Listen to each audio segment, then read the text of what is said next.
Hi అండి. మన తెలంగాణ రాష్ట్రంలో ఇంద్రమ్మ ఇళ్ల పథకానికి సంబంధించి అలాగే మనకు ఇంటింటి సర్వే అనేది ప్రారంభించారు కదా. సో దీనికి ఏమైనా లింక్ ఉందా, అలాగే అర్హులను ఏ విధంగా గుర్తిస్తారు, అంతేకాకుండా మనకు ఇతర పథకాలకి ఏమైనా ఇబ్బంది ఉందా అని చెప్పేసి చాలామంది కామెంట్స్ అయితే చేస్తున్నారండి. సో దీనికి సంబంధించిన ఒక లేటెస్ట్ అప్డేట్ అయితే వచ్చింది. సో మీకు పూర్తిగా తెలియజేస్తాను. అసలు ఏంటి అప్డేట్, ఏంటి దీనివల్ల ఇబ్బందులు ఉంటాయా లేదా పథకాలకి ఏమైనా ఇబ్బంది ఉందా అని చెప్పేసి కూడా క్లియర్గా మీకు ఎక్స్ప్లెయిన్ చేస్తాను. అలాగే వీడియోని లైక్ చేసి ఎవరైతే వీడియో చూస్తున్నారో తప్పకుండా సబ్స్క్రైబ్ అయితే చేసుకోండి. ఇంకా మనం అప్డేట్లో చూసుకున్నట్టయితే మన తెలంగాణ రాష్ట్రంలో రీసెంట్గా ఇంటింటి సర్వే అనేది ఒక కార్యక్రమాన్ని అయితే స్టార్ట్ చేశారు. సో మన ఇంట్లో ఎంతమంది ఉన్నారు, అలాగే ఏం చేస్తుంటారు, వాళ్ళ యొక్క విద్యార్థులు కానీ అలాగే జాబ్స్ ఏమైనా చేస్తున్నారా అని ఇన్ఫర్మేషన్ అయితే తీసుకుంటున్నారు.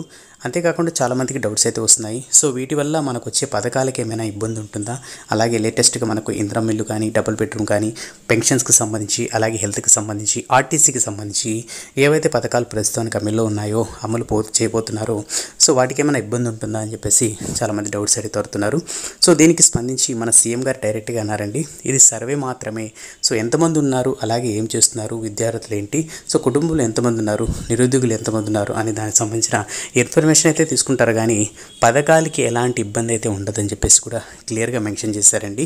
అంతేకాకుండా మనకు ఈ సర్వే ప్రకారం ఏమైనా సెలెక్ట్ చేస్తారా, ఏమైనా అవకాశం ఉందని చెప్పేసి కూడా డౌట్స్ వస్తున్నాయి.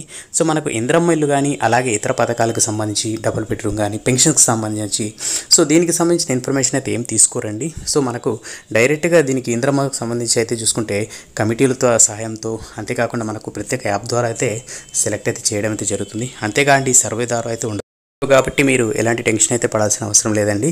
అలాగే మనకు దీనికి సంబంధించి ఇంద్రమ్మ పథకం కానీ, అలాగే డబుల్ బెడ్రూమ్కి సంబంధించి ఇంకెలాంటి ఇన్ఫర్మేషన్ వచ్చినా కూడా తప్పకుండా మీకు అప్డేట్ తెలియజేస్తూ ఉంటాను. అలాగే వీడియో లైక్ చేసి మన ఛానల్ సబ్స్క్రైబ్ చేయండి. నెక్స్ట్ వీడియోలో మళ్ళీ కలుద్దాం. అంతవరకు కీప్ స్మైలింగ్.